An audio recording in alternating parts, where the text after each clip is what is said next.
It's my honor this afternoon to welcome our keynote moderator, Rebecca Lobo.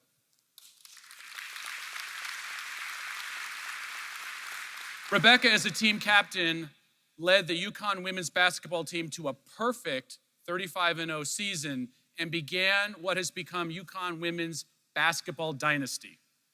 She's an Olympic medal winner herself. I did say gold. Yeah, it's gold. It's gold. Okay. Having won in the 1996 Summer Olympics. I think I'm taller than she is. In 2017, she was inducted into the Naismith Basketball Hall of Fame, which I think is pretty impressive. Yes? Yeah? She's worked as a reporter and commentator for ESPN since 2004, so you may have seen her on TV. I certainly have. Rebecca, welcome. Thank you. Have a wonderful time with this audience. Tell them great stories. Especially since you told me in the back that IT people have a great sense of humor. Great sense of humor, guys. Great sense of humor. We're excited about this panel. I felt kind of like my prom walking out with you because my prom date was about your height, so. There we go. There we go. There are pictures somewhere, but we won't show them to you today. Now it's my pleasure to introduce our panel. Our first panelist is the most successful American ski racer ever, and the first American woman to win a gold medal in the downhill. She's won 4 World Cup overall championships, and her 82 World Cup victories are an all-time women's record. She has the second highest super ranking of all skiers, men or women, and she's attempting to amend that record to first. Please welcome Lindsey Vonn.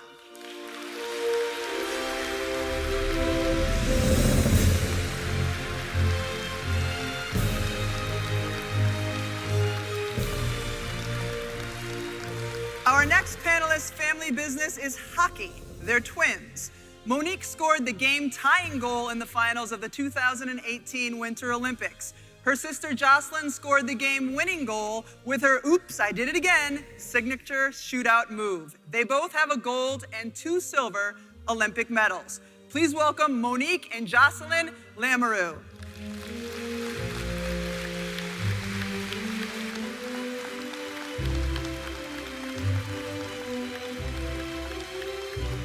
Never bet against our last panelist. She is the most decorated American Paralympic snowboarder in history, competing on 2 prosthetic legs. She holds a bronze and a silver medal in snowboarding from the Paralympic Games. She is a pioneer helping to get snowboarding into the Paralympic Games in the first place. And it's not enough. She amazed the country when she came in 2nd place on the TV show Dancing with the Stars. Please welcome Amy Purdy.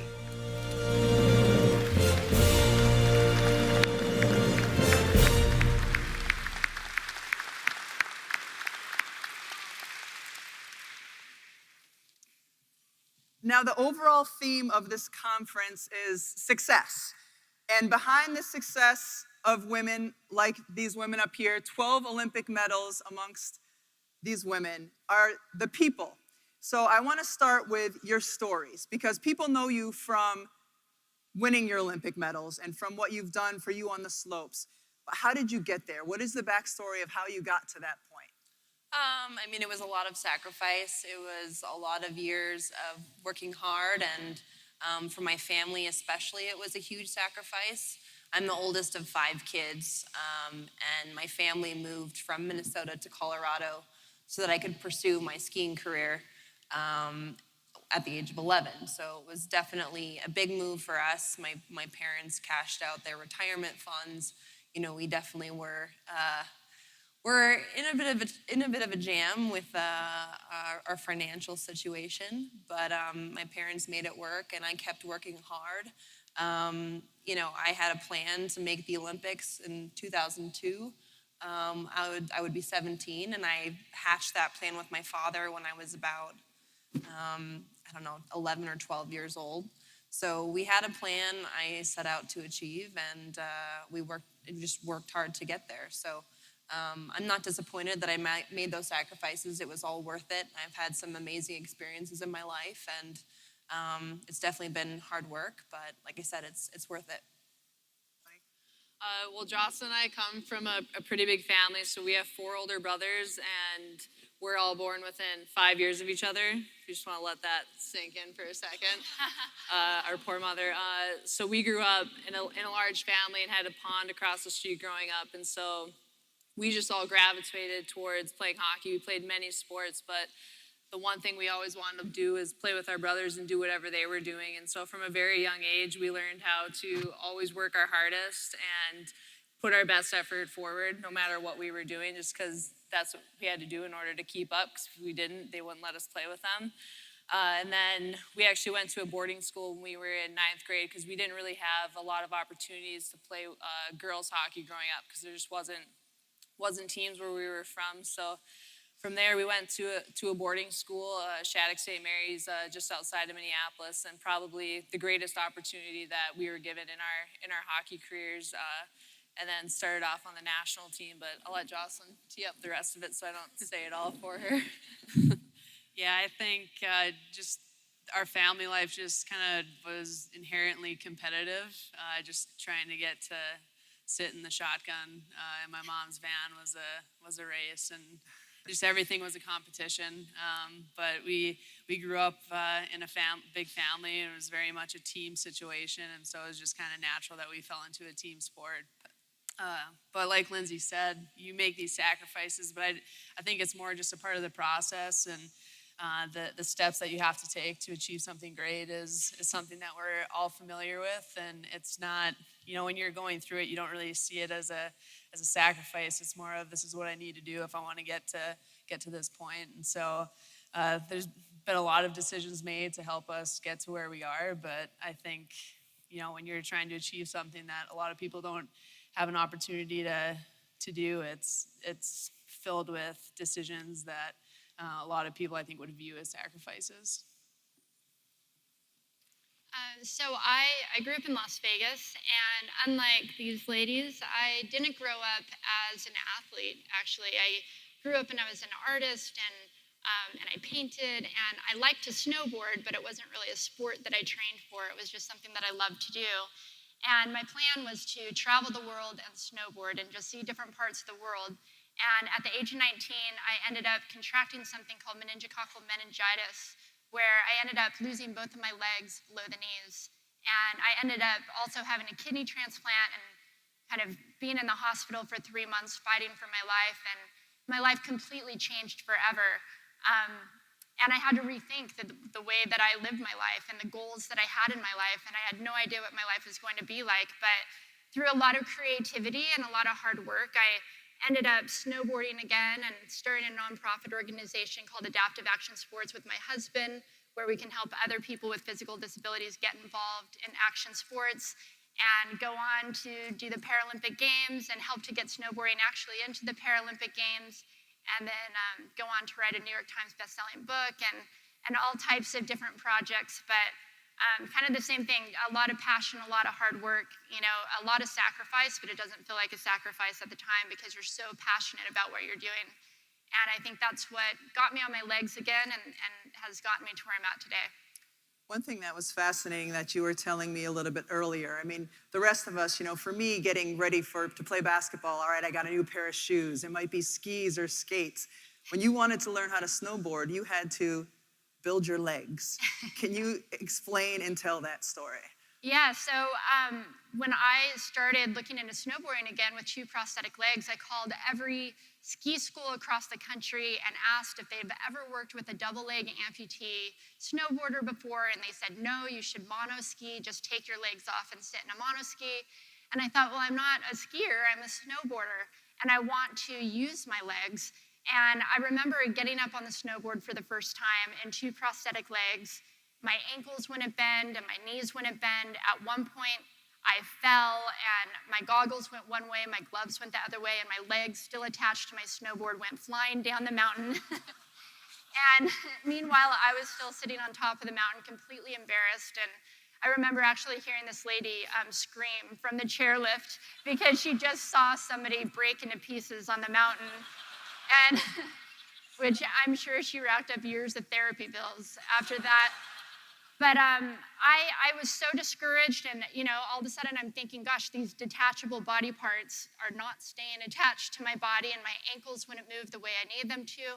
And so I think that's when I decided that, our challenges can stop us or they can force us to get creative.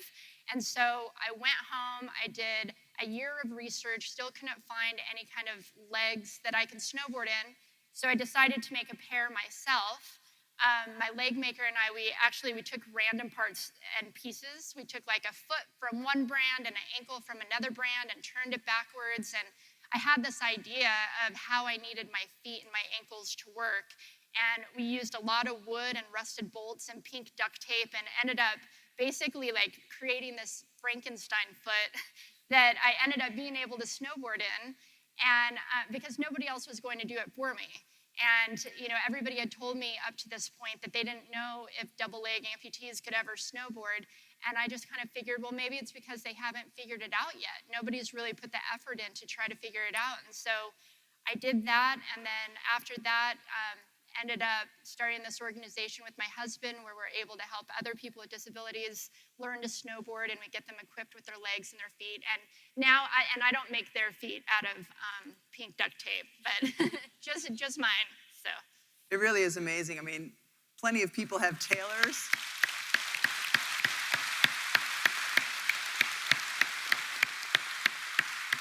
Plenty of people have tailors. Very few people talk about their leg maker.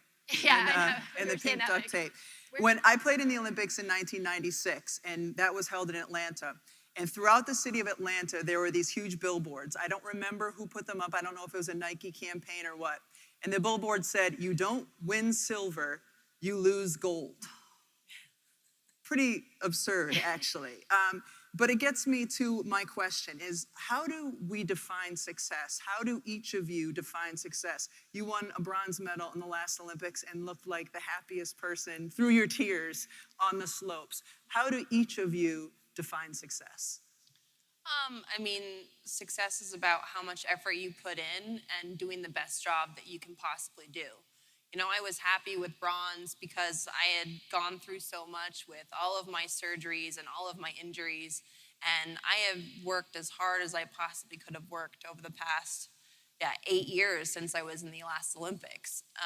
And so I was happy with any medal. I didn't care what color it is. It could have been pink, but Pink duct tape. I could have borrowed some duct tape and it would have been totally good. But I couldn't have given more of myself. And so for me, that was a successful Olympics. And, people can say, oh, well, you should have won gold. You won gold last time. And, I'm older, I'm a little beat up. And, just the situation isn't the same. And you have to put everything in perspective. You can't always do what you've done. You have to change, how you adjust and how you overcome adversity. And so I was so thrilled with bronze, and I've also had a lot going on with my grandfather dying, and wanting him to be there with me. But at the end of the day, I was proud of myself, and I think he would have been proud of me. And to me, that's success. Without question, yeah.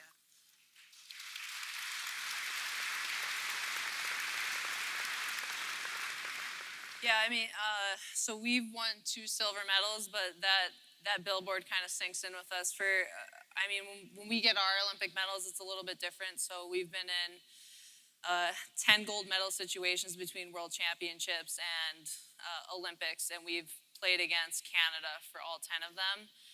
And so we've won we've won 6 of 7 World Championships that we've been to, and then we've won 1 of 3 Olympic Games. And so for us, we're competing for a gold medal, and anything short of that is, to us, is not the tip-top success that we can be in or could get. But I think the biggest thing that we've always said on our team is you want to leave the team better than when you came into it, and that jersey is in a better place than when you first put it on. And so I think when we think of our success with the team last year, we went through a situation where we were in negotiations with USA Hockey and trying to get our team under contract, and we ended up announcing 2 weeks before our World Championships that our team was not going to go unless we made significant progress. And so I'll let Jocelyne explain a little bit more of that, but we ended up going through 2 weeks of negotiations, signing our contracts 2 days before, showing up and have one full practice with the team before the start of World Championships, and and going on to win. But I think when I think back of success and what we've accomplished, that's going to be our most proud moment on our national team. It's the medals are great and everything, but that moment, being able to really change the face of USA hockey for women's hockey, moving forward in the U.S. is what I'm going to be most proud of. Yeah, and I think medals are great, and if you're fortunate to win one or a couple, and no matter what color, it's something that you strive for. But ultimately, it's the process and the journey and the people you impact and the differences you can make, and ultimately that's what matters.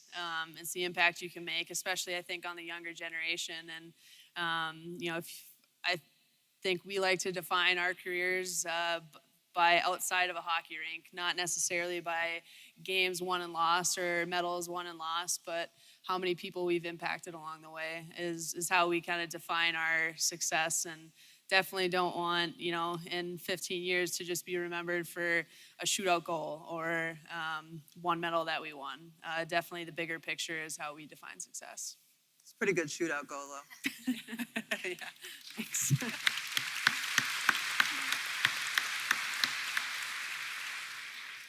I think, like Lindsey said as well, just knowing that you laid it all on the line and that you did everything that you could and you gave it everything you had, and you can be proud of yourself when you walk away.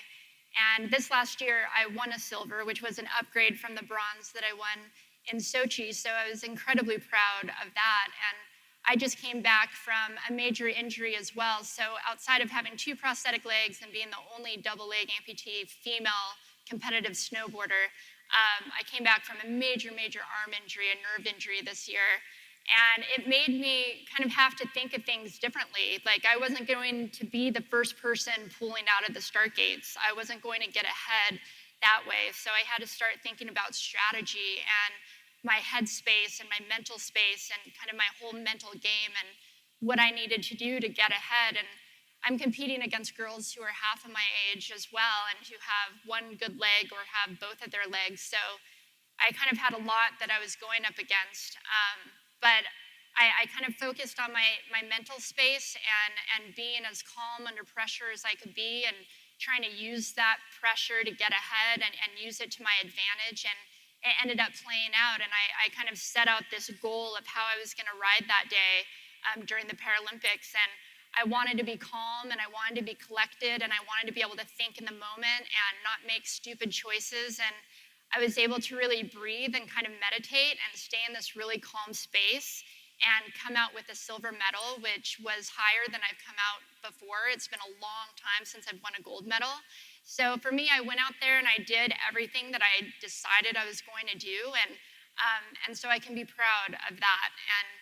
And yeah, so for me, the success is, it's not really the color of the medal. I mean, just to win a medal in the first place, we're all so lucky. But just knowing that I had a game plan, I had a goal, and I went out and I did it. I'm going to come back to you, Amy, on this then. You talk about a calm space that you're in before you compete. One of the big obstacles to succeeding is a fear and overcoming fear. And you've had a lot of obstacles in your life that most people haven't had. So while it might just be a fear that you have before you perform, but how do you overcome fear no matter what obstacles are put in front of you? Gosh, I mean, it's crazy because, fear is very real. I think, as athletes, it's not that we don't have fear. I think we have the same amount of fear that anybody else has. We just have learned different techniques and ways to deal with that fear. And for me, I just try to look at nerves, like whether it's nerves going out to compete or nerves coming on stage. I try to look at those nerves as excitement, as energy, excess energy that I need to do something with. And so, I think, I've dealt with a lot of different fear, but I think for me, being calm under pressure is the most important thing. And I knew that with my Paralympic performance, a lot of the other girls, even though they were younger, they're faster, they're stronger, I was by no means my strongest going out to compete physically. I knew that if I could keep myself calm and collected and think in the moment, then I would make really smart decisions. And so I started doing a lot of deep breathing and working with a sports psych on different meditation techniques and just trying to keep myself in the calmest, clearest state of mind I could be in. And it allowed me to make these little micro adjustments in the moment, which was really important. Sometimes if you get too much anxiety, too much excitement, too much fear, too much going, then you can get ahead of yourself and you're just like, you don't even remember the performance that you did. And so I think actually being on the TV show Dancing with the Stars helped tremendously, because every single week we were in front of millions of people. We couldn't mess up. It was so challenging, and you had to be able to pull it together and make it happen, because it starts right now and you have to go. And so being able to kind of take some of that experience back to snowboarding and competing helps as well. And what about for you, Lindsey? I mean, the thought of being at the top of a mountain and going 80 miles an hour or whatever down, it terrifies me, and I've never been on skis. That sounds like so it should terrify me. But you know, how do you not even let that become a part of what you're doing when you're trying to get your goal? I mean, I think I'm a little bit crazy, because that sounds awesome to me, you know, throwing myself down the mountain at 90 miles an hour. I mean, I think the only time that I wouldn't say that I've been afraid, but things that have been more difficult is after an injury and coming back. But I think the reason why I'm able to come back and not be afraid is because of all the preparation and the hard work I've put in. I know that when I step back on my skis, I'm as strong as I possibly could be. And so I never take a second thought. I never doubt myself or what I'm doing. And, you know, for me, I like I said, I love what I do. I love going fast. I'm not like Amy. I think maybe I'm different than everyone. I really don't get afraid. And I always use that to my advantage. You know, I use those high pressure situations to my advantage, because I know the competition is nervous. And I know that if I give my best and I don't succumb to that pressure, that I will come out on top. And I think, so like I said, the preparation makes me confident in what I'm doing, and it allows me to not have any fear when I'm throwing myself down the mountain. You talk about preparation, and that leads me to commitment as well, especially for athletes, what you have to do every single day in order to be physically and mentally prepared for the next thing. And Monique, you said nearly every single day is scheduled around being the best athlete you can be. Can you just give me an example of a typical day for you and how everything is scheduled around trying to be the athlete you need to be? Yeah, I think, well, what the public sees, they get to see 2 weeks out of every 4 years. And as Olympic athletes, as cliche as it sounds, you say the Olympics aren't every 4 years, they're every single day. And so when you're preparing to go to an Olympic Games, that you're not preparing 6 months before, you're preparing essentially for 4 years, and you schedule your day around trying to be the best you can be. And so last summer when we were training, a snapshot of our day, Jocelyne would come over to my house around like 8:30 or 9 o'clock, and we would do about a half hour to 45 minutes of skill work in my garage and do some stick handling work, and my dog would come out and join us in the garage. And then a big thing that we changed last year was we took like 20 to 30 minutes every day to mental skills, whether that was watching video or sitting down and doing imagery for 20 to 25 minutes. We would set a timer and then just picture whether it was a gold medal game or working on certain skills. And then we would go to the gym, we would work out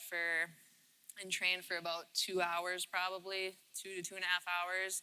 And then 3 to 4 times a week, then we're hitting the ice for another hour or so before heading into the season. So it's pretty much every day is surrounded, you're figuring out, okay, am I gonna go out later tonight or stay out till 10? Well, probably not, because I gotta get up early and 10's late. Yep. Yeah, 10's So you schedule your day around, and basically to be able to optimize your training and optimize being the best athlete you can be. And I think that's what, when people say sacrifice, you sacrifice a lot of your social life, but to me it's just what you do to be the best athlete you can be. Lindsey, I want to ask you about this. I tore my ACL 2 times. I know you've done your ACL a few times. And when I was trying to come back to play, every morning it was, all right, what do I need to do today to get my knee better? What do I need to do so that my knee can be in a place where I can perform again? And it would, how much am I sleeping? What am I eating? What am I not drinking? And you kind of put your life around that. And just even looking at your Instagram page, you see all the training that you're doing. So similar thing, coming back from injury and the focus you have to have just to try to get yourself back to where you were moments before you suffered that injury. Yeah, it's been a challenge for sure. I've blown out my ACL twice, my MCL torn off the bone. I've had multiple tibial plateau fractures, spiral fracture of my humerus with a metal rod and 18 screws. I've had a lot going on here. But